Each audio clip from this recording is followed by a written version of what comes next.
Good afternoon. Welcome to the special called City Commission meeting for Tuesday, July the 21st, 2026. If you would, please stand with me for the Pledge of Allegiance. I pledge allegiance to the flag of the United States of America and to the republic for which it stands, one nation, under God, indivisible, with liberty and justice for all. Thank you. Can we have a call for attendance, please? Commissioner Pruitt, Commissioner Hargis, present. Commissioner Thomas, here. Mayor Staten. Here. Just for a point of order, to let everybody know how a meeting runs with this many people, we did have a commissioner resign at our last meeting, and then we have another commissioner who's out of town. So we have 3 people, which is the minimum amount for us to have a quorum to hold a meeting. In the meeting today, if we have any vote, or we will have votes.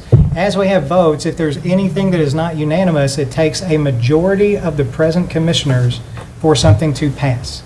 And so since we have 3, it takes 2 votes today to pass something on to either the next read or for good if it's a second read. So just let everybody know before we get started. Thank you. We're going to start with presentations. Do we have any new employees to recognize? We do. Could I invite Mr. Bob Schultz and Aaron Bailey up to the podium, please?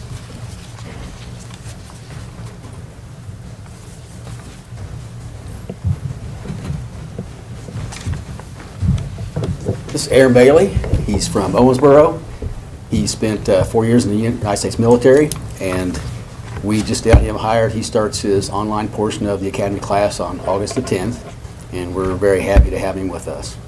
That's great. Aaron, thank you for your service, first of all. Appreciate it. Thank you. Yes, sir. And second of all, usually ask a question or two of people who come on. What brought you over specifically to HPD? Good working place. I like the city here. It's not that far of a drive. My wife likes being over here too when we come to visit. So. Good deal. If you fall in love with it even more, we got plenty of houses that are available for people to move into, and we would love to have you. But thank you for coming over to HPD. We really appreciate it. And again, thank you for your service, and thank you for being willing to be a member of the Henderson Police Department. We appreciate that as well. Thank you. All right. Welcome. Next up, if I could invite Mr. Bruce Thomas and Miss Collier up to the podium, please.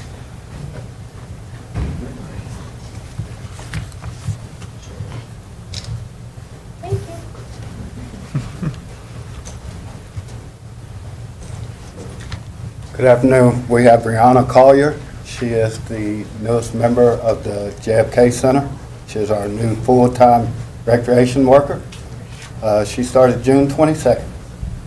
All right. Awesome. Welcome. So what brought you to the Parks Department? My mom used to work in the Parks Department. Really? Yeah. Yeah. So I'm assuming she had a good experience and you're working there now, right? Yeah. That's awesome. Like, I've had a few places where I didn't like working, and I tell my kids not to work there, so I'm assuming it was a good thing. So, yeah, welcome aboard. And Bruce, nice to see you at a commission meeting, man. Yeah. So you- Yes, sir. I was going to say, Bruce, we don't see you up here too much, but I was going to take a minute to brag on you and say you all did a great job with the event over the weekend. And I know you had the Dust Bowl, I guess, the week or 2 weeks before that. So Yeah. you and your staff, thank you, because I know you've done a great job, and you all had a lot of work these last couple of weeks. So I just wanted Appreciate to it. brag on you while you're up here. So thank you. Good deal. Thank you all very much. Next up, I'd like to invite Miss Jordan Webb and Miss George to the podium, please. Good afternoon. This is Olivia George. She's our newest communications officer.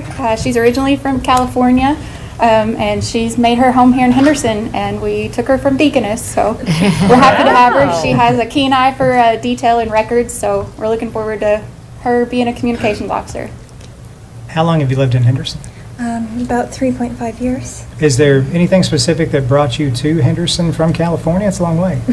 I have family out here, but you all have been the most welcoming, wonderful place. Hey, we like to hear that. Aw. Yes, ma'am. We think so too. We Yeah, do too. Yeah, love to no, hear it's it. a very good place to live. We love it too. Congratulations and welcome aboard. Yeah, welcome. Yes, ma'am. And then last but certainly not least, if I could invite Miss Crystal Winhouse and Miss Wagner up to the podium, please.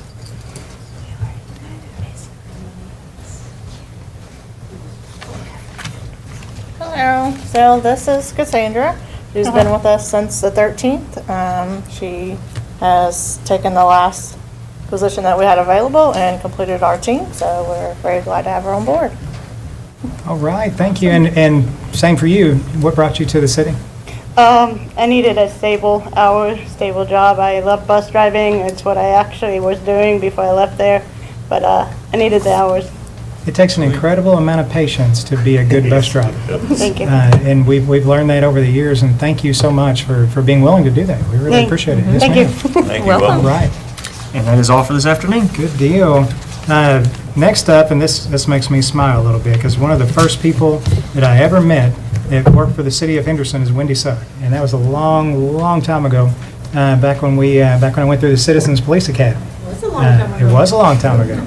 If you and anybody that is here to support you would like to come up to the podium, we are going to talk about you for a second, if you don't mind. I was not prepared that almost all my family was going to be here, so. You were I just told them about it this morning. So.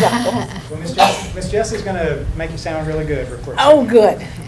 Today, we are honored to celebrate an extraordinary milestone, 25 years of service by Wendy Sugg.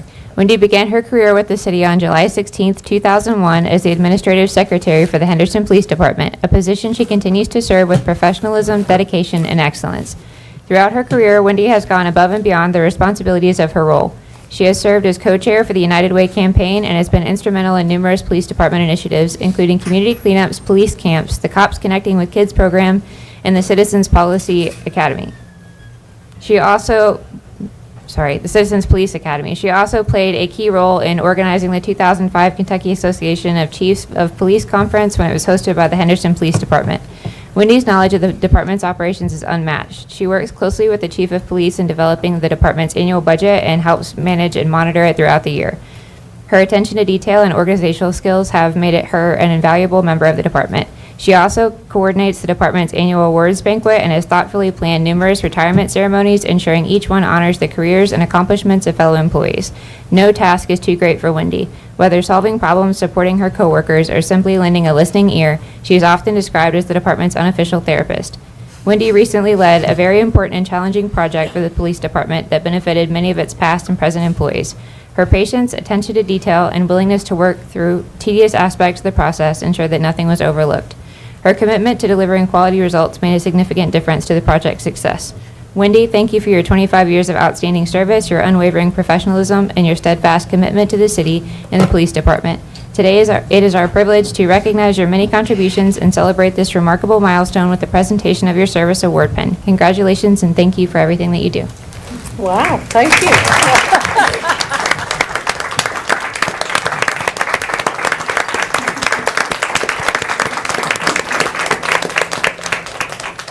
On behalf, Sure. on behalf of the city of Henderson, it is my honor to introduce you to this 25-year pin.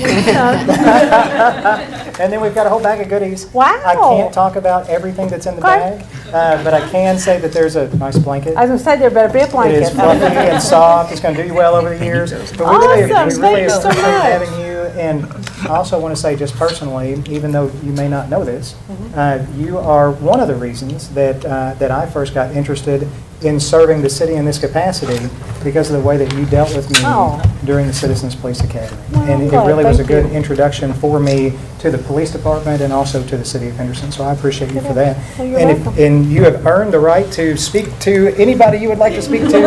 But thank you again for serving so long. We really appreciate it. Well, thank you so much. They warned me not to speak at work, so. But I appreciate that. I don't know who wrote that.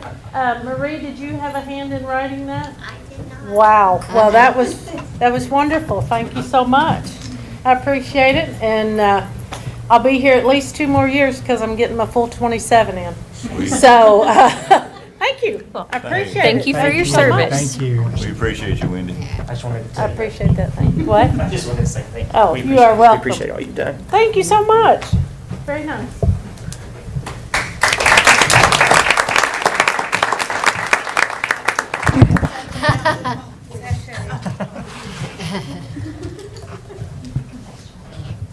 All right.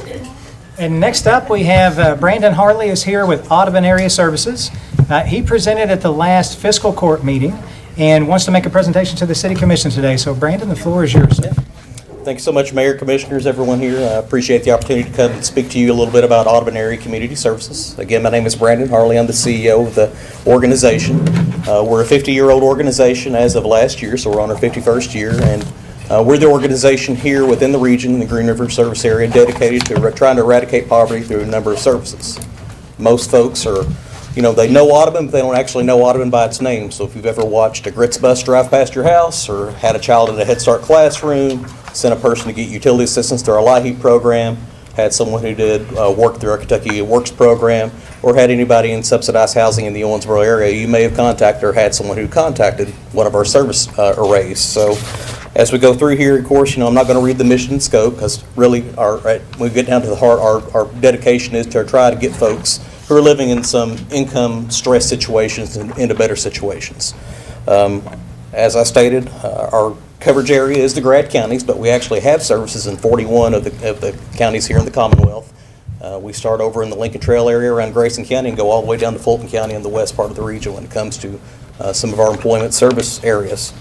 Our big lines of service, of course, has to do with housing, early childhood education, transportation, workforce development, and community services. And then in 2017, we also opened up a healthcare line of services through a federally qualified health center. We actually have 3 freestanding clinics there in Owensboro, and we actually do school-based health services in contract with Owensboro Public School District. And so when I come to you guys today is talk about just a vision that myself and the board of directors at Audubon area have had over a number of years. So one of the things, and I've been back with Audubon, I actually started with Audubon back in the late 90s, left and worked in state government for 15 years. Came back in 2015 as Chief Operations Officer and was appointed to CEO in 2024. But one of the issues that I think that always weighed heavy on my heart is that Audubon doesn't have a large enough physical presence here in Henderson County. It's our second most populous county. We've done a litany of services over the years, and I can pull some data from our 2026 data scheme just to tell you a little bit about what we do here in Henderson overall. So when it comes to our fiscal year 26, which would have been the calendar year basically of 2025, we serviced 750 customers through our GRITS transportation services and provided nearly 22,000 annual trips during that period of time. Our Head Start program and early Head Start program, we serviced 25 households or families, and I'll get back to that briefly. Even our clinical services, although they're housed over in Owensboro, Kentucky, we service about 100 patients here out of Henderson County and throughout the county and the city with our FQHC services. We offer the senior service program here, so we have a lot of opportunities where we have a lot of folks that are age 55 and older, and opportunities to work in community organizations or other nonprofits that we help subsidize their wages and provide them stipends so they can offset the administrative costs for a lot of organizations that are smaller nonprofits that couldn't otherwise afford those things. So we have 22 volunteers serving 77 clients here in Henderson County. In our foster grandparent program, we have 10 volunteers serving 44 at-need children, whether they be in the Henderson County Public Schools or in other Head Start classrooms. We have 51 senior volunteers going out in those communities and working with those nonprofit programs. We also offer the Connect program, where we do a lot of benefits assistance and try to get folks hooked into the Medicaid or a qualified health plan service. And then, of course, we also offer LIHEAP services. A couple of these things I want to draw your attention to is, number one is the early childhood educational component. So as I say, it's 25 children served in our program in Henderson County, and I think that's a point that I'd like to emphasize, in that in the past and throughout a lot of areas that we service, and it's 16 counties that we offer Head Start in, we blend our services with the local public school districts. But what we come to discover over time is we suffer from the same issues that many of the public schools have. It's a capital room spacing lease issue. So every year enrollment numbers change, both for us and the public school district. And if we are leasing space through MOUs with those services, oftentimes we have to give up those spaces if they have a large enrollment bump or you have a classroom that comes into play. That happened a few years ago as we were co-housing the Thelma B. Early Learning Center. The public school district, of course, needed those for those pre-K slots, and so our only available place for us to offer Head Start and early Head Start is at the Henderson County Technical College with Dr. Warren, who's also on our board, and we service 25 families in that area. However, whenever we left Thelma B, we reserved 50 other slots for early childhood services at that point in time. Have kept those slots on reserve in case that we can try to go on, expand services, find more opportunity to service more families, and offer those families those support, those early childhood education services. In addition, of course, we talk about the LIHEAP and utility assistance. We all seen our utility bills increase over the last few years. Inflation is real, and especially as we're looking at it's 97 degrees with a real feel of 108 when I left my car out there a while ago. I know utility bills are on people's minds, along with groceries and stuff like that. So those LIHEAP services we offer, and we also offer emergency food benefits as well at times, are really weighing on families. And so when we look at how Audubon area delivers services here, specifically in Henderson County, one of the things I notice is that we have a scattershot array of how we provide those. For instance, we have our childhood services at the Technical College campus. We offer our utility assistance program over here on Main Street. We used to have some lease space for our Grits transportation services right off 41A over here that we had some busing space. We're trying to consolidate, but we just don't have a great footprint for our services to deliver holistically what we need to do for the counties and the citizens of Henderson here.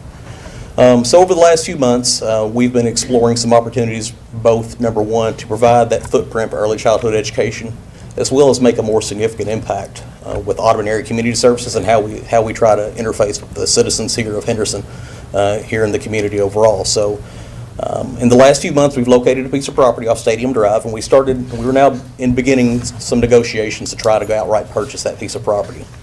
The property is about 45,000 square feet, and we have some opportunities to renovate those properties and bring in an array of services in a central service hub of delivery.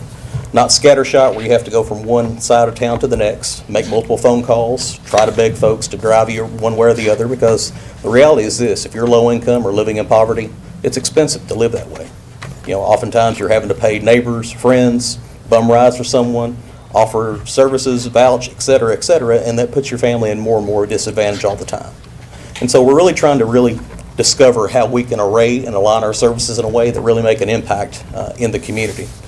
So what I'll point to you guys, I think it's about 8 pages deep into this piece, is the floor plan of the actual layout that we have to design. And it's a schematic that we had drawn up with an architect locally, and it's about 20,000 of that 45,000 square foot facility that we're currently looking at right now.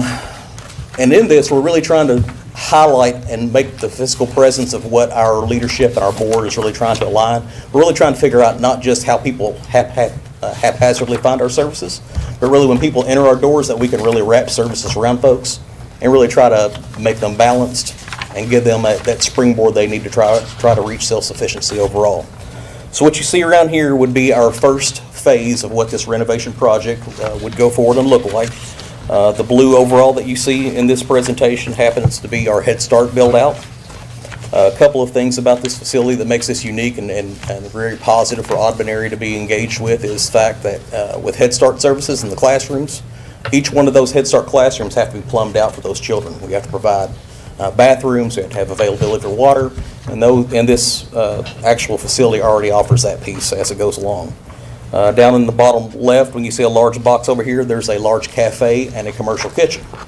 And so in that piece, we can actually provide on-site meals for those children and families without having to transport meals all throughout town and trying to reach those kids where they are.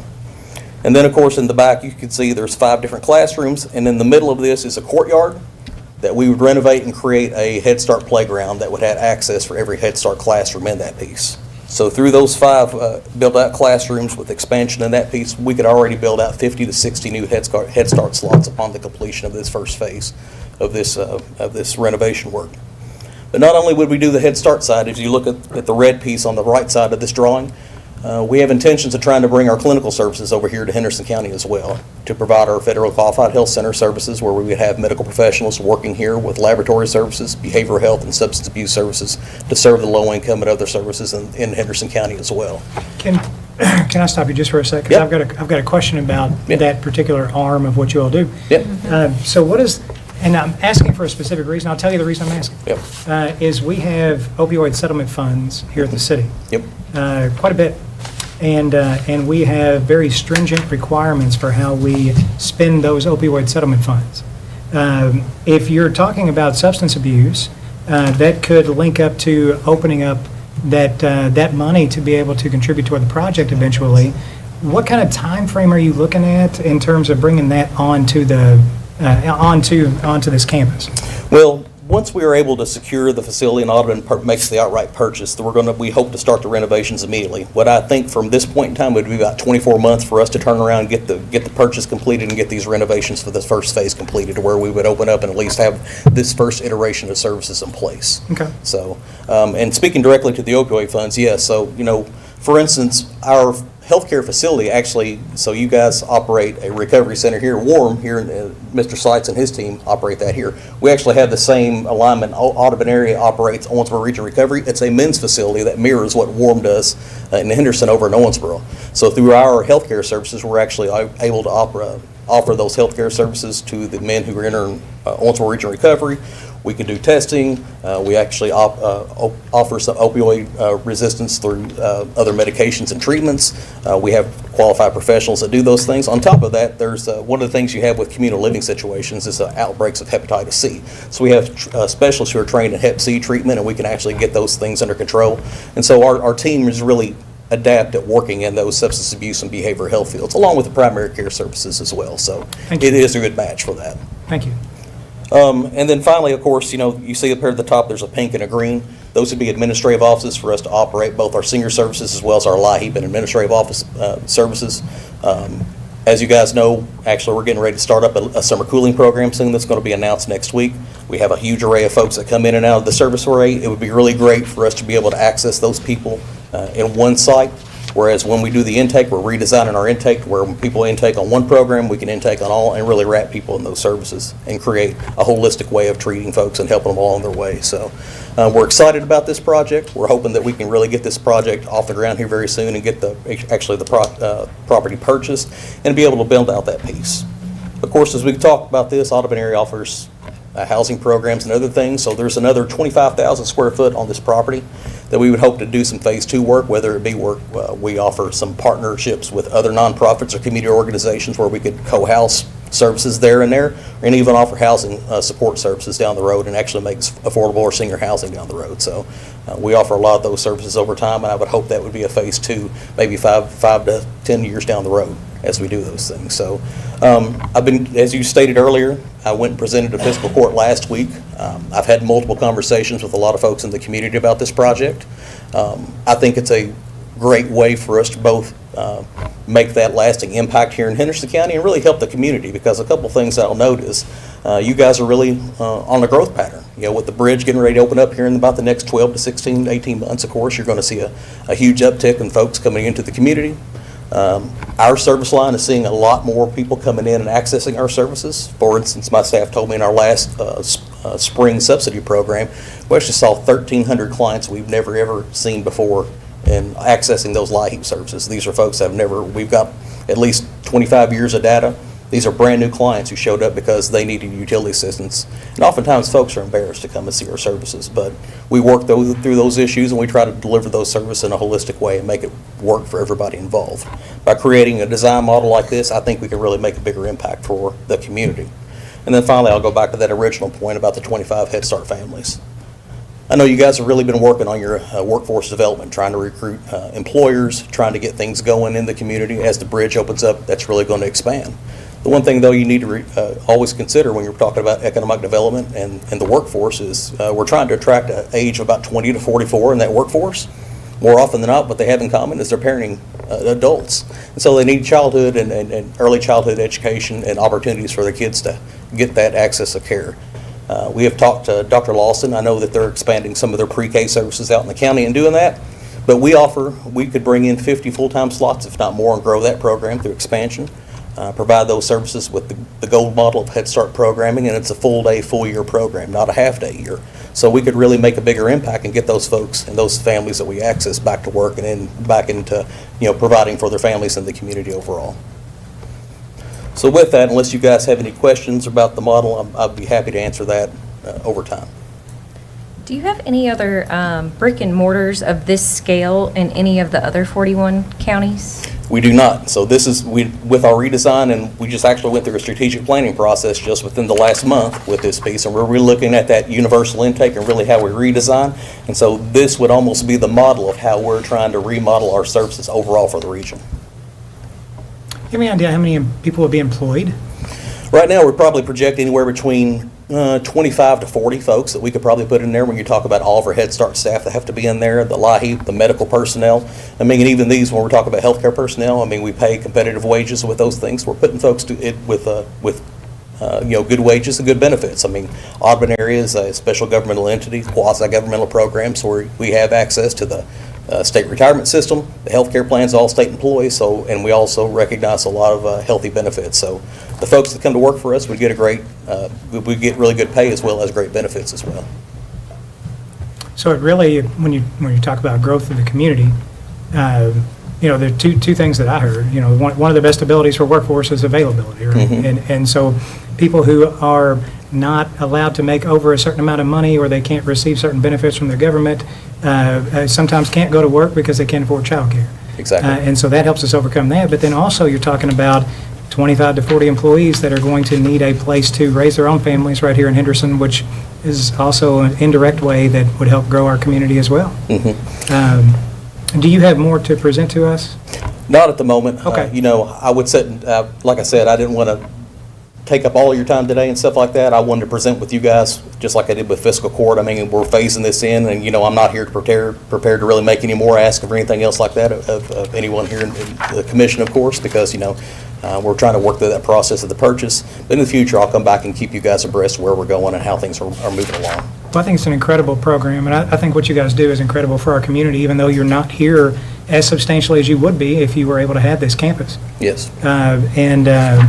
I can't speak for everybody on the commission, but I know for me personally, I'd love to see you guys here, and I hope that you have a successful process, and I look forward to seeing you in the future.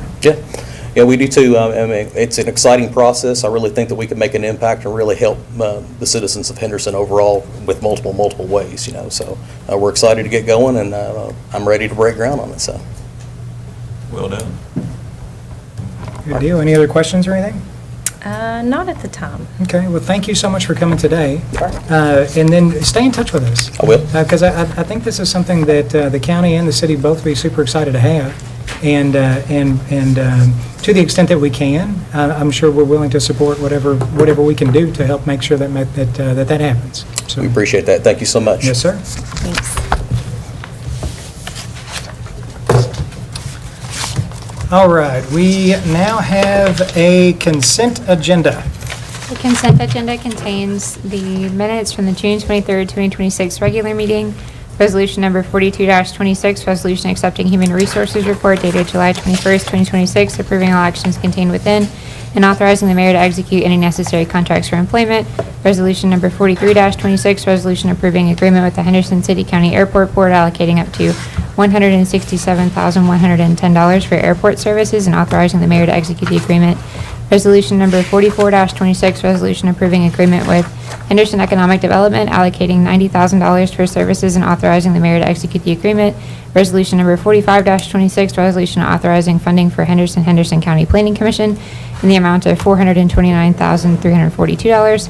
Resolution number 46-26, resolution approving memorandum of understanding between the City of Henderson City and Henderson Tourist Commission regarding personnel for the Henderson Welcome Center Gallery 101. Resolution number 47-26, resolution approving funding for a City County Human Rights Commission in the amount of $46,901. Resolution number 48-26, resolution approving agreement with Audubon Kids Zone Incorporated allocating $5,000 to provide mental health support training workshop services and authorizing the mayor to execute the agreement. Resolution number 49-26, resolution accepting agreement between City of Henderson and Commonwealth of Kentucky Transportation Cabinet Department of Highways pertaining to the Garden Mile Road project. Resolution number 50-26, resolution approving submittal of and acceptance if awarded of a grant under the United States Department of Homeland Security Port Security Grant Program for water safety and rescue operations equipment in the total project amount of $125,000.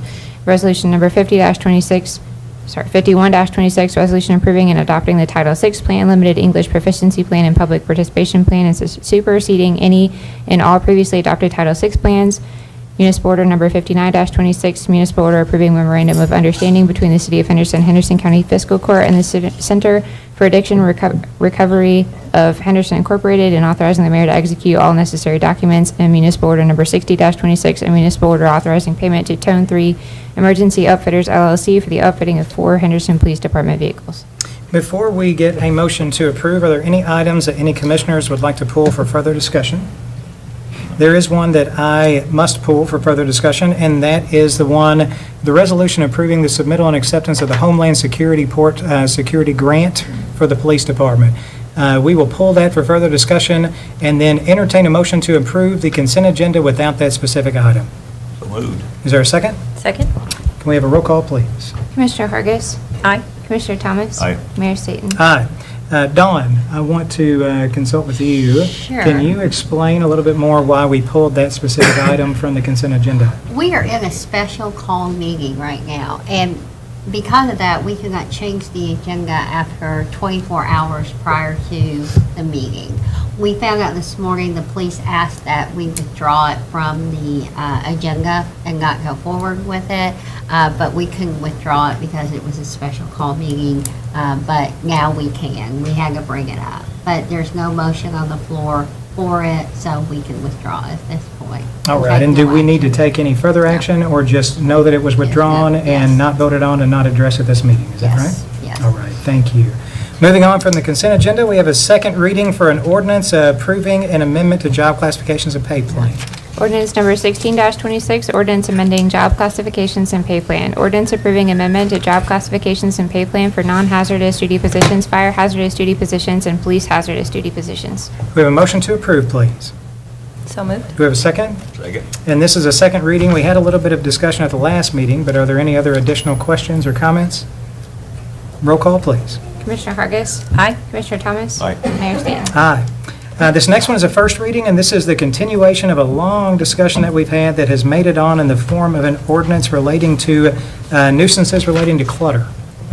Ordinance number 17-26, ordinance amending Chapter 15 nuisances. An ordinance amending Chapter 15 nuisances, Article 1, in general, Section 15-1, prohibition of the Code of Ordinances of the City of Henderson. Do we have a motion to approve, please? So moved. Do we have a second? Second? Dawn, would you like to elaborate on this at all? I know you've probably talked to us for about a total of 2 hours about this one, but I mean, do you want to say anything? Well, this just is going to give Steve and his staff more authority to be able to go out and to cite individuals who have clutter on their porches that are within visible view, back porches, front porches, carport, as well as people who may have a lot of materials in their yard stacked up, but still the overall is just so much that we receive complaints on those, but Steve and his staff are not able to cite those.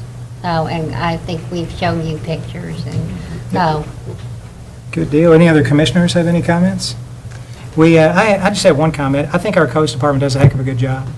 And they do a really good job within the confinements of what we've given the department to operate by. And so this is an example of something that we're voting on at the commission level to give them more teeth to act on issues, because we have a lot of frustrated citizens when they call in about complaints with codes and that they don't get addressed. And usually, I would say 90+% of the time, the reason that they haven't been addressed to the public eye is because there's a process that they have to follow that's tedious and involves warnings and citations and fines and a certain period of time. And then, you have to mow your grass by the middle of the month. Well, they mow their grass and then 6 weeks later it's not mowed and they're back in the same cycle. And so I'm proud that we're addressing this, and I just wanted to say that on behalf of Codes. You guys are doing a great job, and we're going to continue to try to give you more tools so that you can do your jobs even more effectively. Thank you for doing what you do. Roll call, please. Commissioner Hargis. Aye. Commissioner Thomas. Aye. Mayor Staten. Aye. Next up, we have a resolution approving a funding agreement. Resolution number 51-26, resolution approving agreement with the Henderson, Kentucky Chamber of Commerce Downtown Henderson Partnership Committee allocating $62,000 for services in support of Downtown Henderson Partnership and authorizing the mayor to execute the agreement.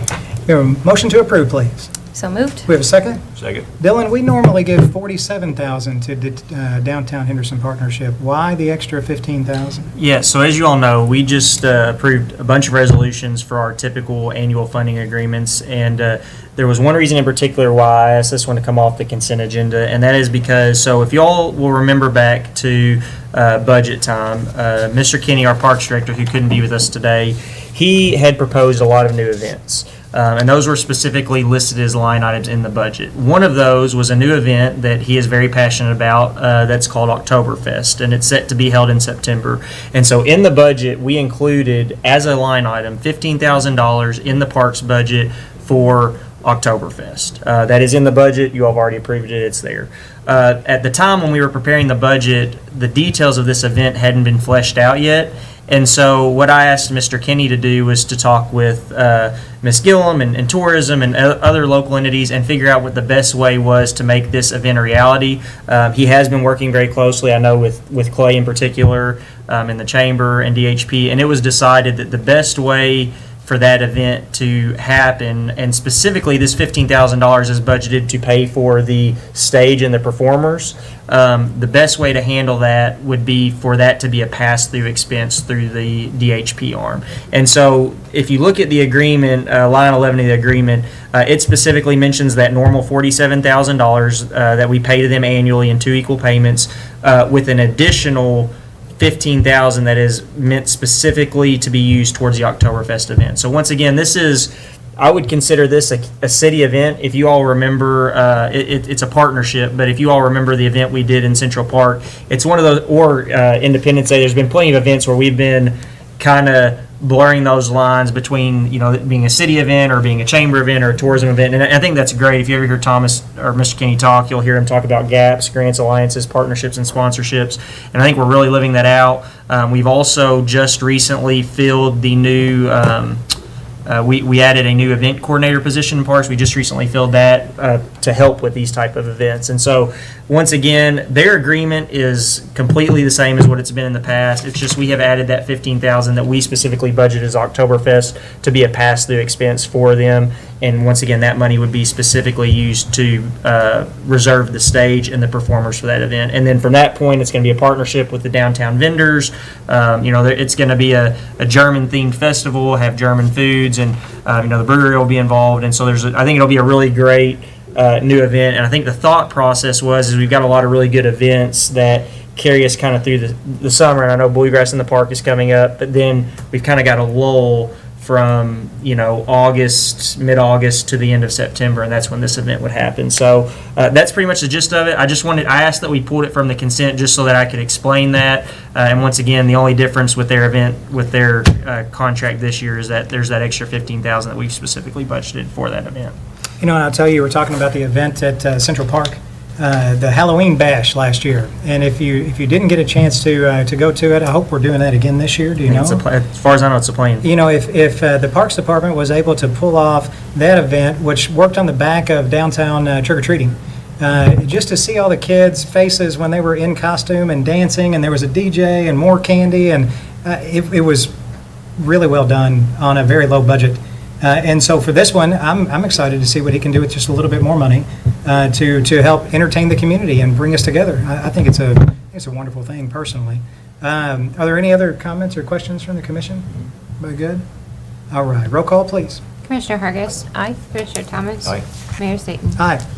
Next up, we have a municipal order awarding a bid for Vine Street sidewalks and W.C. Handy Park concrete pads. Municipal order number 61-26, municipal order awarding bid for the Vine Street sidewalk and W.C. Handy concrete pads project to RCL Design Build of Lexington, Kentucky in the amount of $38,800. Can we have a motion to approve, please? So moved. So we have a second. Second. I didn't know, it was a tie, so the Vine Street sidewalks are pretty self-explanatory. The concrete pads, though, Dylan, can you explain what the concrete pads are for and what they will lead to? Yeah, so and Mr. Newman, if you want to come up as well, in case you have any further comments you want to add, but the concrete pads are specifically for bleachers that are going to be installed at the JFK Center around the outdoor basketball courts, and so using CDBG funds, we'll get those pads poured, and then we'll get those bleachers set, and we'll go from there. It's something that's been a need. If you've ever been out there, I know Mr. Thomas was here earlier with the Dust Bowl. We have multiple events there throughout the year that draw a large crowd, and so getting this there is something we've needed. You wouldn't think that something as simple as bleacher pads would be complicated, but if you've ever been there, you know that it kind of sits in a bowl, and so there's a lot of grading issues that you kind of have to deal with on that specific site. So. And one other thing for me is I've always thought of it as an extension of the JFK Center. And when the agenda came out was the first time, and I hate to, I don't know everything, and so first time I knew that it was called W.C. Handy Park, right there beside JFK Center. And so when we had our pre-meeting this morning, we talked a little bit more about how we can make it more known that that park outside the JFK Center where the courts are is actually called W.C. Handy Park. Maybe by putting up a marker or statue or something, acknowledging W.C. Handy and his contributions to the community. There's a mural already inside the JFK Center that does that, but it'd be nice to have something in the park that kind of denotes the fact that it's named W.C. Handy Park, just for historical reasons. Anybody have any other questions or comments or anything? All right, roll call, please. Commissioner Hargis. Aye. Commissioner Thomas. Aye. Mayor Staten. Aye. Next up, we have a municipal order approving the purchase of a garbage truck. Municipal order number 62-26, municipal order approving purchase of a 2027 Freightliner chassis with a Heil 24-yard Liberty ASL for the sanitation division from Stringfellow Incorporated of Louisville, Kentucky through Sourcewell contract number 110223-THC in the amount of $301,301.12. Motion to approve, please. So moved. Do we have a second? Second. One thing that might catch your eyes is it says for recycling. Just to let you know, this fiscal year that we're in that ends June of next year, our Public Works Department is working on, and this purchase of this truck will help lead to, taking over recycling. There's no firm timeline in place. They're still working on the details, but expect that the commission will hear a little bit more about that sometime in the next coming months. Anybody have any other questions or comments? Roll call, please. Commissioner Hargis. Aye. Commissioner Thomas. Aye. Mayor Staten. Aye. Next up, we have a municipal order approving the purchase of a backhoe. Municipal order number 63-26, municipal order approving purchase of a Caterpillar 416 backhoe loader from Boyd Cat of Evansville, Indiana through Sourcewell contract number 011723-CAT in the amount of $141,139.88. We have a motion to approve, please. So moved. Do we have a second? Second. We have any comments, questions, suggestions? Roll call, please. Commissioner Hargis. Aye. Commissioner Thomas. Aye. Mayor Staten. Aye. City Manager's report. Yeah, so I have two things. The first one I'll tackle, and then the second one I'll let Mr. Newman tackle. But so if you all recall at our last meeting, we had Mr. Redding and some other people who are representatives from the mountain biking group, and they came to talk about their project. So I know after that meeting there were a few questions, and so myself and Mr. Kenny, we met with them and kind of talked through, learned a little bit more, because I think even as they're going through the process, their ideas are kind of evolving. And Mayor, I know you had a conversation with him as well. Did. And so after that meeting, we kind of discussed, okay, if we were going to proceed forward, what would that look like? And so really, I want to give you all kind of an update on where we landed. So when we met with him, we got a little bit more into the details of what do the phases of design look like? Because this is I've never really done I've done a lot of projects, but this is kind of a unique project. And so they kind of explained to me how the project might run. And so you've really got a couple different phases of design. The first phase is kind of what they call discovery. It's where they come in, they do a conceptual design, they look at general layout, site selection, they do a survey of the areas that you're looking at, and then they use a thing called, I can never say this, but an incline meter, I think is what they call it. They actually go out, because what they've explained to me is with mountain biking, you want to get kind of that flow where you go up and down. So it's not always up, it's not always down. They almost like riding a wave is the way they've explained it. And so I think, and then the second phase is more like where you hire a company to almost do a design build where they finalize the design and then they construct it. And I think in talking to them, maybe the request was a little bit too much at the beginning.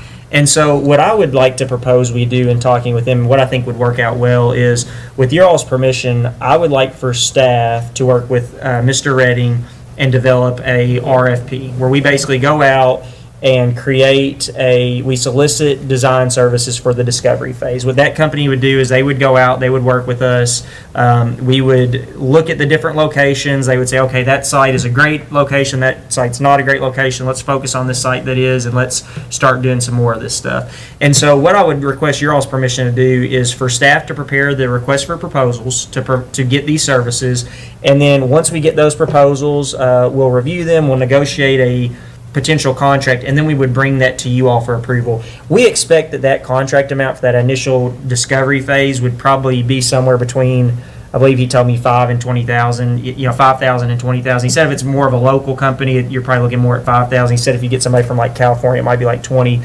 But the thought process there is that that may provide you a little bit more comfort in being able to take smaller steps. And the thought is at this juncture is that the city would still control everything. So we wouldn't be giving them the money.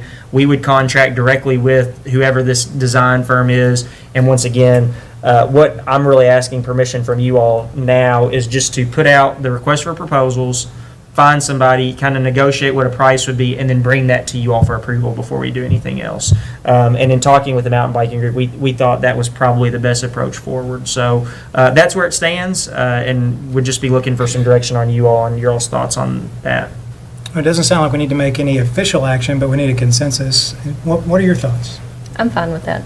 Makes me more comfortable. I like that idea a lot better. I do too, and just so you guys know, John Redding and I did have a conversation for about 30 minutes to an hour in between the last meeting and this meeting. And a lot of people in the community are pretty excited about this project. It can not only accommodate mountain biking, but it can also do rollerblading and roller skating and skateboarding.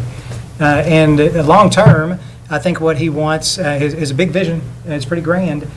He's wanting to have, and I don't even know what these things are, but I know what the terms are. He's wanting to have a pump track and a skills track. And if anybody knows that type of stuff, then you'll probably know what I'm talking about. I don't know what I'm talking about.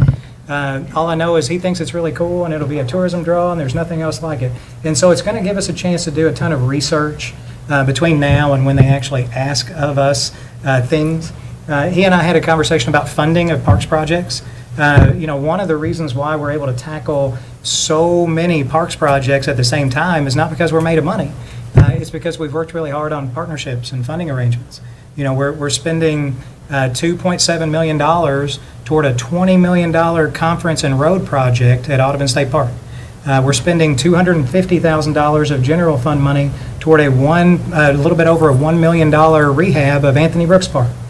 With the Veterans Park, the initial cost model that was presented, it looks like we would be on the hook for about 25 to 30% of that project, potentially, depending on where it lands. And so we talked about the need to raise money to go toward his project that is not public, but then also to work with us on whatever level of public support we can get to that, so we can continue to do all these parks projects and not break our bank while we're doing it. So had some good discussions there. But sounds like you've got 3 yeses in terms of moving forward with that model. Sounds Thank good. you. We'll probably come back to you all in a couple of months with an update on that once we get through that process. Mr. Newman, would you like to come forward and give them an update on the PT boat and the barge, please? I'm going to provide a handout so y'all can basically follow my conversation. Thank you. Thanks, sir.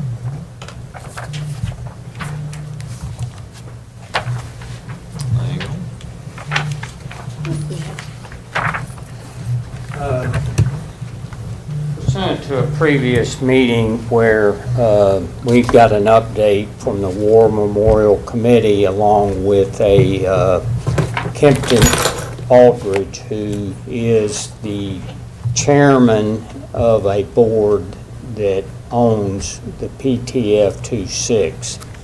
And as I told y'all, we would come back with a proposed expense revenue, which is included in the documents that I gave you. One of the outstanding questions would be if the board wants to support this project being part of the Veterans Memorial Park that's proposed for the riverfront. This would become part of that overall strategy in development. But as was described by one of the people that were on the Zoom call, the boat itself is in dry dock off the Gulf of Mexico, where it was taken in. It got a paint job on the boat. It got 2 new engines put in it, and right now the boat is almost ready to be taken out into the Gulf for a test run. And part of the deal is they need to sell the barge in order to pay their financial obligation for the work that's been done on the boat. So I think I was asked maybe at the last meeting, it is a brand-new barge. I did get the contract where the nonprofit group had it built specifically for the boat itself, and it is within dollars of what they're asking for it, of what it costs them to buy it. I'm not even sure that the barge has been in the water due to the fact when they tried to take it to Golconda, Illinois, and they got turned down by the state of Illinois to moor it there.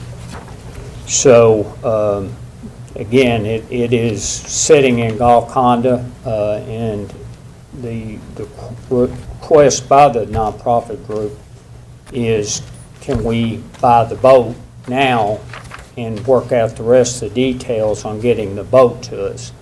But some of the details I went into is relationships, not only here with our local tourism, but I have also visited with a board member of the LST 325 in Evansville and talked with them about the number of visitors they have every year. I asked about their operating expenses and their revenue, and I was shocked that most of the revenue does not come from visitors to the ship itself. It comes from them traveling 1 month out of the year where they will take the LST. It's been to Pittsburgh, it's been to Cincinnati, and other ports along the Ohio River. It's gone down the Mississippi, but people pay them to bring the ship to their ports, and it's for tourism purposes. So with that being said, that was pretty interesting to me of how they generate revenue, and we also discussed if this boat were to come here, could that boat also tag along with the 325 to help generate revenue as well for the boat and support the expenses. So I've left that all with y'all to consider. I've also provided the history of the boat itself, how it was intended to be used as a training vessel for JROTC students, as well as other mariners in the inner waterways of the United States. So there is revenue that can be generated by those training events. It also brings local tourism revenue in, because a lot of these kids could come from over 400 miles away and their parents would bring them. They have to stay somewhere over the weekend, so it does bring in that tourism. Last, I also included the crew that has been approved and licensed to be on this boat. And all of them have the ability to operate the boat, as well as those that are just strictly mechanics that work on the boat and or help operate the boat when it's underway. So I think I provided everything for your review. I'm not asking for any approval today. However, once you are able to review the documents, if you have questions, I'd be glad to answer them. But I think the intent of today, do we move forward with what's been proposed, as well as purchasing the barge before we buy the boat or get the boat? The boat will be donated to the city. When I talked to Buzzy this morning, I think what he specifically wants to do is put something on our next agenda for a vote. And so today, he's just wanting to know if we would like for him to do that. When I talked to you about cost, you put my mind at ease as far as cost goes, comparative cost. The only other outstanding question that I've got that I haven't talked to you about is they weren't able to do something in Illinois because they weren't able to get it moored. Do we already have reasonable assurance that we would be able to moor it on the Ohio River? So I have talked to the Corps in Louisville. Yeah. I started in Newburgh, and they transferred me to Louisville, and I've talked to the chief officer over this area who would approve the permitting. And I talked through it with her. She also did the permitting for the LST 325 when it moved from its original port back to downtown Evansville. So as I described it to her, she doesn't see any problems. She just needs the application filled out. What goes along with it are questions of how are you going to stabilize it when it's in port here in Henderson, just things of that nature. The application's not that difficult, but as always, they want contingency plans. If something happens, what do you do? So we talked through a list of things we would need to provide in the permit application, but I definitely did not get a no, it's not doable. That's the biggest concern that I have, is I don't want to spend $50,000 on a barge to bring a boat here and not ever be able to dock them. So if we can, get a little bit more of an assurance that this is going to happen, I'm just going to rely on you, and you've got so many years of experience with the city that if you tell us that you believe something's going to happen, I'm going to rely on your professional opinion. Well, I will not be amiss if I didn't tell you I have a lot of questions myself. Yeah. And a lot of it has to do with, while it's moored here, what happens when the river jumps up, what do you do with the boat? Well, those are the kind of questions I have had, not only with the LST 325, but with local contractors who operate on the river to provide assistance if we need to move the boat to a more secure location. Let's say the river gets up to 40 feet. Well, it can't stay moored there. But these barge companies and local contractors and even LST are intended to ride up and down with the river. But that's not our intention here. We would want to have a partnership to be able to move the boat. And we may move it for the winter. And I did put money in if we have to pay to moor it somewhere else. So it's a good question. The only assurance I would tell you, let's say it falls apart, we can sell the barge. They've had many offers on it, but I told them no barge, no boat. And so they have held off selling the barge. So I have no doubt we would not lose our investment in the barge if we bought it.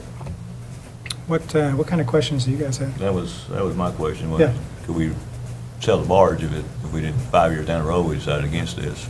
Well, and recoup most of our money? yes. Barges are, I will tell you, when we were working on the boat dock, we consulted with a barge builder about building one for the boat dock. And the size of that barge was a lot bigger than this one. But barges you can't find. You can't buy them used. I will tell you there was one on Marketplace, and when I called and asked about it, well, it used to be a houseboat. Well, They just took the house they off of cut it? the upper structure off, put a deck on it, and said it's a barge. And Yeah. well, that's not quite what it is. But this barge was built to accommodate this boat specifically. But I do believe we could get our money back. And then I also believe when working with an agreement, what happens down the road if we get tired of it, what do we do with the boat? And those are devil in the details of what we would need to work out. Where would that boat go next? Do you have any That was questions? going to be my Yeah. question. What is the life expectancy of a boat like this? Is it good for 10 years? Is it good for more than that? I mean, I guess it's been around for a while, but It's been in the water probably since the 70s. Now, it has been dry docked. You're talking about the PTF boat. yes, the The boat. PTF Okay. boat Boat has itself. been dry docked about 3 years ago down in the Gulf when they brought it from California. But since it had to stay there a while until they brought it up, and the mistake they made, they didn't have approval from the state of Illinois to moor it. So they turned around, took the boat back to the Gulf and dry docked it again. It got a bottom paint job on it, if you know much about boats. About every 10 years you want to pull the boat out of the water and put a paint job on it. But outside of that, you're not going to have a lot of really ongoing maintenance. other than we'll have to have electricity to it, and the barge will probably have to put some lights on it for the core and some minor things like that. But, I mean, typically that boat could last 100 years And if we'll be it's able to, maintained. we'll be able to use the barge for other purposes also? You could, so if you say we would want to shoot fireworks off of it, we would just take the boat away from the dock, disengage the dock. Probably, I think our fireboat may be able to manage moving this, but we'd probably get a tugboat to move it, but you could shoot fireworks off of it. Water utility currently leases a barge in McLean County borders. It's for the river intake for Tyson Foods. As y'all know, they've been operating off a barge now for 3 years, so they've been paying the lease on that barge for a long time. So yes, there are other uses. It could be used in the future if we don't have a boat there. You could still use it for a boat dock. That's what I was thinking. Good deal. You know, the comment that you made that was most important to me in my thought process was I hadn't considered that we could resell the boat. And so if we buy the boat, and if for some reason we're not successful, which I think we anticipate being successful on getting permission to dock it where we want to dock it outside of the Veterans Park and really enhance the Veterans Park experience over the years, that we could always go and sell the barge and maybe not recoup everything we paid for it, but quite a bit of what we paid for it. And so that puts me a little bit more at ease with the whole thing. You know, I like the idea of having the barge also, especially when we enter into stuff like fireworks. I don't think the community knows how difficult it is to secure a barge every time we shoot off of a barge. But I do know that the community knows how special the fireworks presentation is when we do that. I think this year's fireworks presentation was the most beloved that we've had in quite some time. And it was part of it was the show, and part of it was the location, shooting it off the barge in the middle of the river, just for nostalgia purposes. So for me, I would be happy to look at something on the next agenda, but I want to ask the commissioners what your thoughts are too. Would you like to consider this on the next agenda, or would you like to not consider this at all? I would. You would? Commissioner Hargis? Yeah. Yeah? Yeah, we can move forward. Okay. Yeah, please put something together, bring it to us next meeting, and I'll get with Commissioner Pruitt and let him know the details of what we discussed today, so he's prepared for next meeting also. Okay, thank y'all. Yes, sir. And that is all for my report this afternoon. All right, Dawn Kelsey is already standing up because she is super excited to talk to us about tiny homes. I know you are. I know you are. More handouts. More handouts. Thank you, thank you. My fingers don't want to work, sorry. Thank you. It's always fun when people leave right before you. Yeah.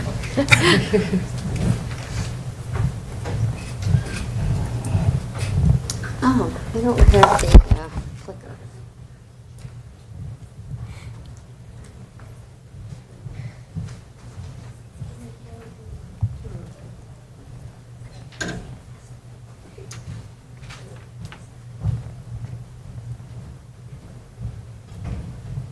Hello. So I'm here to talk about tiny homes, and I bet you all are thinking, didn't we talk about this just a year ago in August of 2025 when you all approved the amendment to our zoning, which added the definition.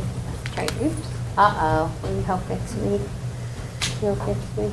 Thank you. Oop, that was quick. When you all approved the definition of a tiny homes in our zoning ordinance, and you all approved allowing tiny homes to be placed in as a permitted use in planned unit development, in residential manufactured home districts, and in residential subdivided manufactured home district, and as conditional use for ARD and R3. And at that point, we patted ourselves on the back. We said, we're good to go, we're ready.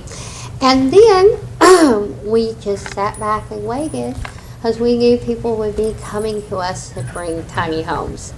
And the first developer came, and Bodie and I sat there, and they wanted to talk about the possibility of a tiny home community. And we were very excited because we have planned unit development. We were approved for a planned unit development. And what we found out was a planned unit development as we currently have it does not work for tiny homes.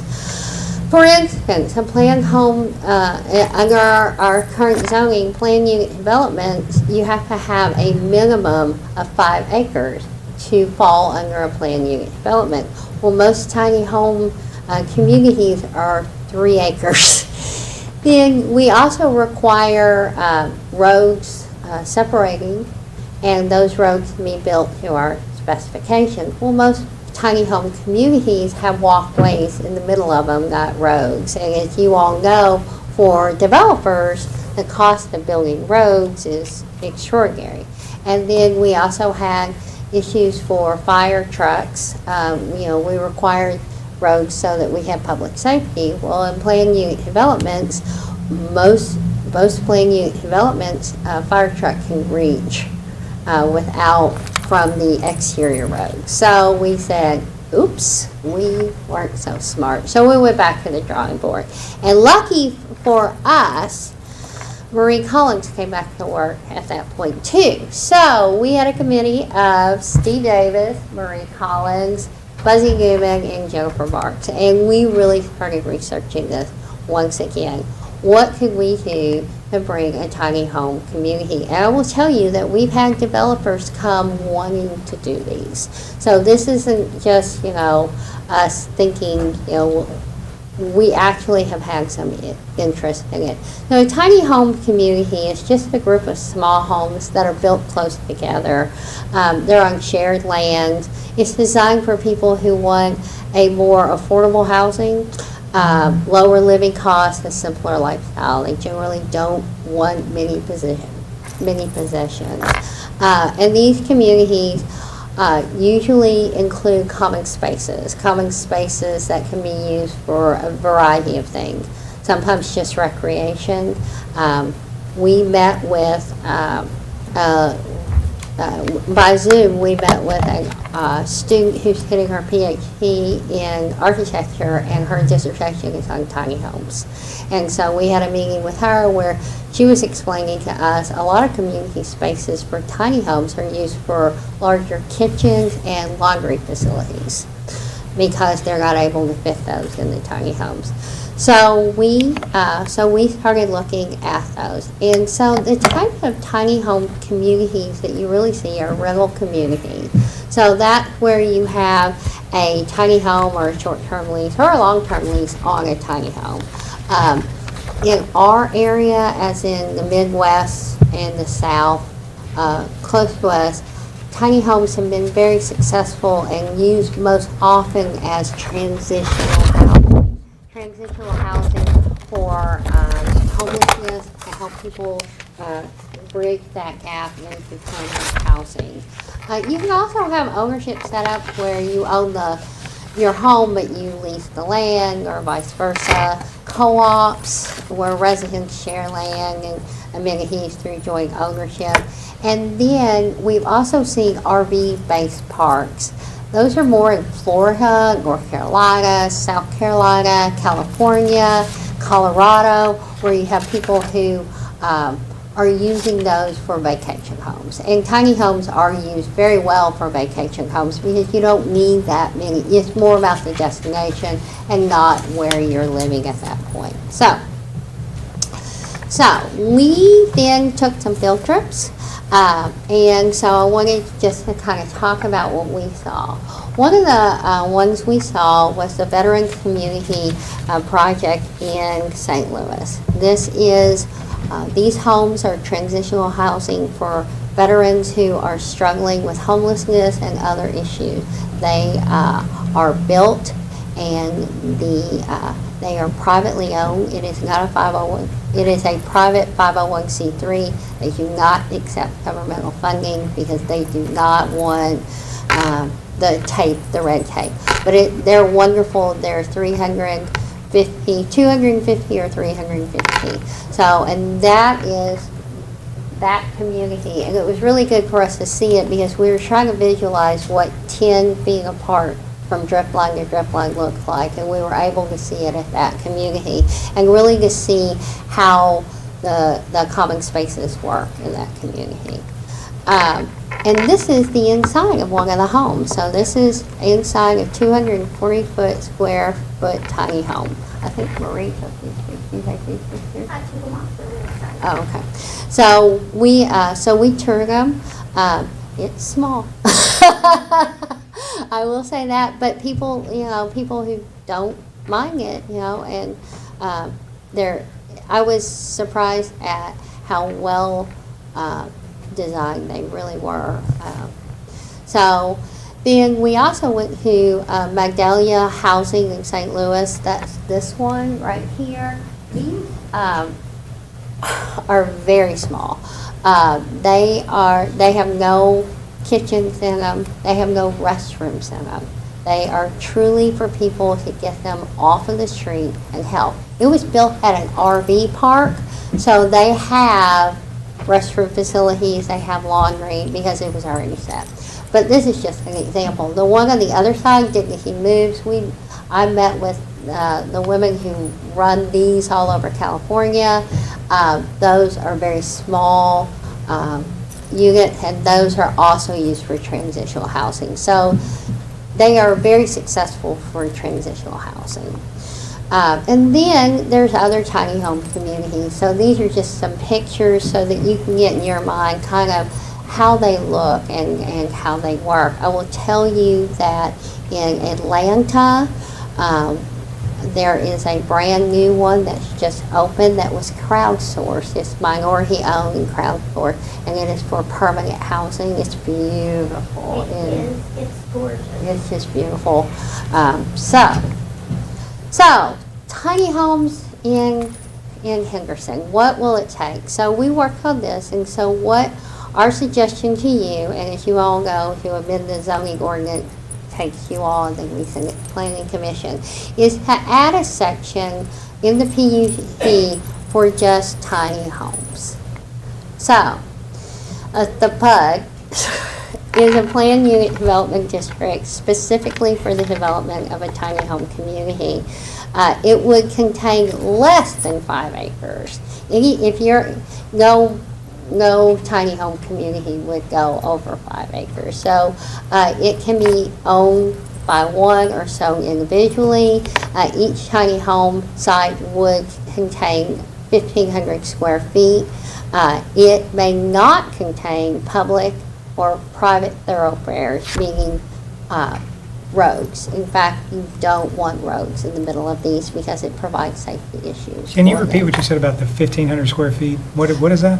1,500 square feet. So it would be the not the parcel, but the set of ground that it's in. Okay. Oh, the lot itself. Okay, thank you. Okay. I was like, 1,500 square feet is not a tiny home. But No. you're talking about okay. The land that it would be on. Yeah. A buffer yard would be required if it's next to a single-family residential use. That's common with other PUDs as well. Dwelling units shall be a minimum of 10 foot from each other. We went and we saw those in St. Louis, and it worked. It seems very close, but it worked. Each unit shall be designed or placed so that the window of one unit will not provide a direct view into the neighboring unit. That's something that we learned from the architect as well as the 2 other individuals we met with. So they're offset windows because these facilities are so close, and that provides safety issues as well. You would have at least 1.25 parking space per tiny home, but you could reduce that if you put bike racks in. A lot of places have bike racks, and individuals who want to live in tiny homes are minimalists, so we could reduce that if you put a bike rack in. Bicycles will not be stored outside. That is a problem. So some tiny homes where you have rental units and they don't own, sometimes there are issues with people leaving stuff outside because there's just not enough room. So we want to make sure that those bikes are stored inside or on a bike rack. But we don't want to create clutter, and that's one of the things when we met with all the other department heads and utilities, they were like, please don't create especially in urban infill where people are just putting stuff outside. So storage areas, mailboxes, All of those will be on site plans. We require that for a regular PUD as well. A minimum of 200 square foot per dwelling unit for open space. So that open space we were talking about, that string, so for every unit, you'll need to designate on your plan 200 square feet. You can include your sidewalks and pathways. No more than 50% of the total common area may be enclosed structure. So we don't want to create, so much that there's no area around it. And that was, the architect encouraged us and the veteran encouraged us to do that as well.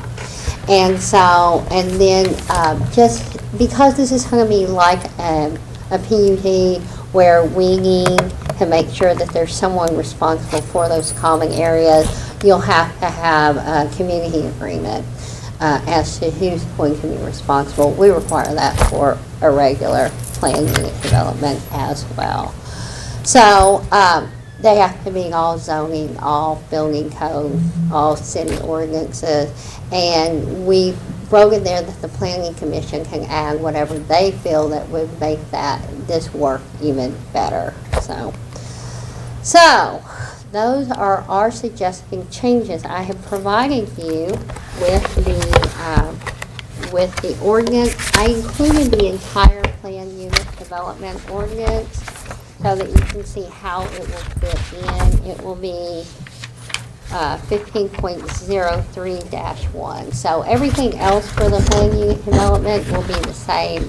We're just trying to make sure that when the developers come in, we're able to say yes. So that was something that we really didn't realize that it was not going to work for us.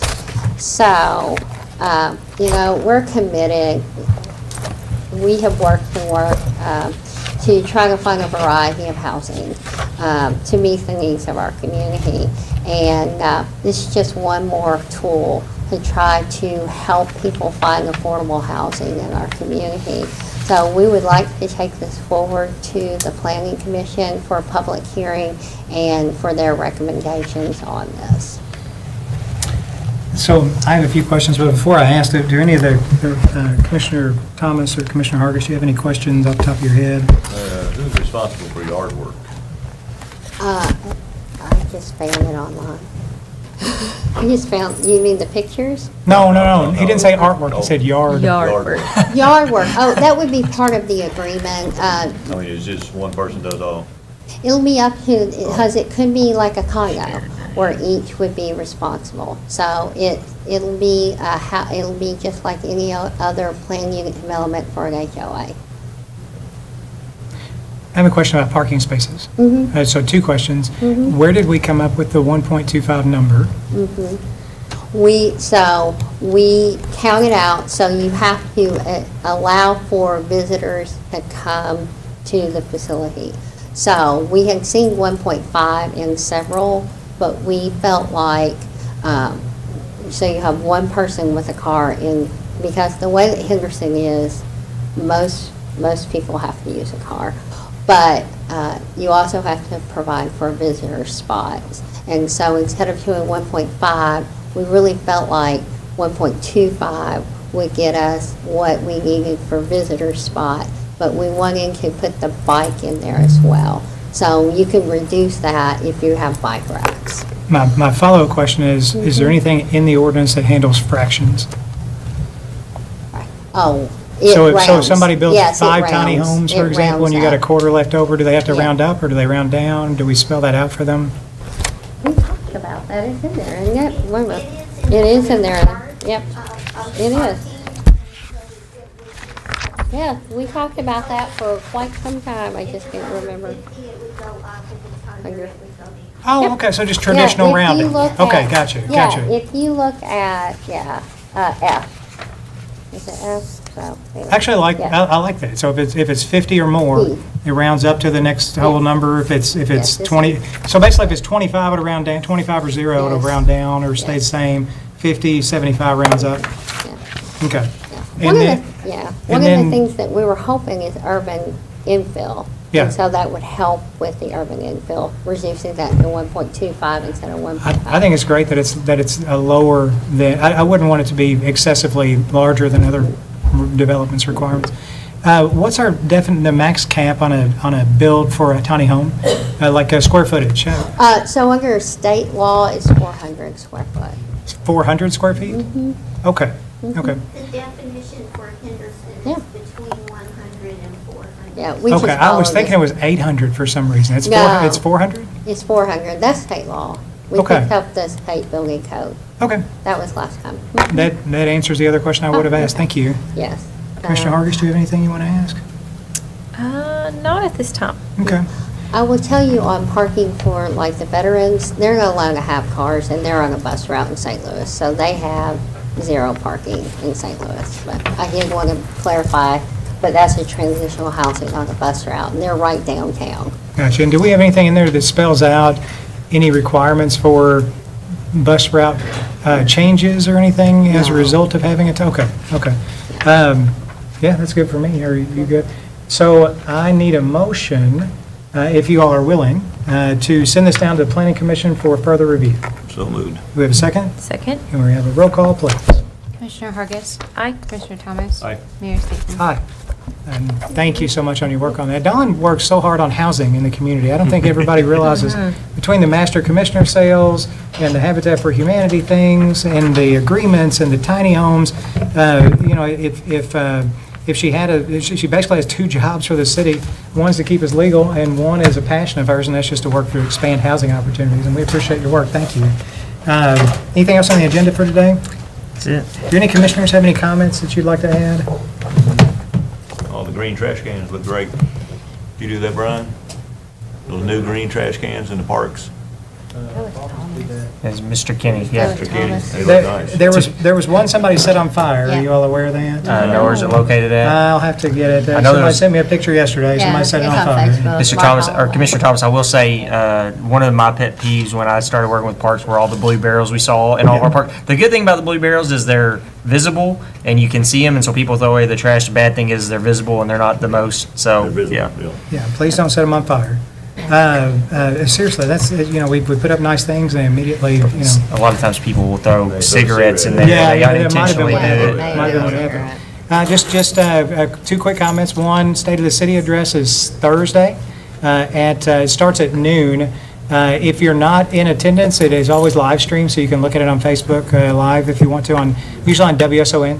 And then 2, there was some information going around on Facebook about our appointment to replace Commissioner Witt. That is not happening today, and it never was. There was a news story that went out a couple of weeks ago that explained the process, but I just wanted to let everybody know. Next meeting on Tuesday, toward the end of the meeting, we will go into executive session. We will talk about all the names that the commissioners have gathered of people who have indicated that they're interested in filling the position. And then we'll have a long discussion. We'll pick somebody, and we will come out of executive session and appoint that person that we pick out in the open session of the meeting. So that is going to happen next Tuesday. What's that? You say city county is this Thursday? The State of the City. Sorry, did I say city county? Oh. No, I mean, the State of the City address is Thursday. Okay. Yep, One Life Church at 12 o'clock. If there's nothing else, I entertain a motion to adjourn, please. So moved. We have a second?